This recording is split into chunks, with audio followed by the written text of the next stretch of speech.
like a resonance, because they're quite close to the frequency that you are on.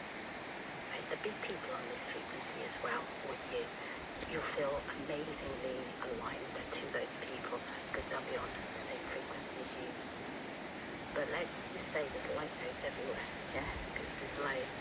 I have drawn them in the past in several ways, but there's lots and lots of light nodes that we traverse as humanity together. We just go on different light nodes all the time to each other. Okay, so let's say that there is somebody here, or there is somebody here on this light node who is further away from you, or there's somebody here, this light node, even further away from you. This is you, this is somebody else, or they could be here, or here, yeah?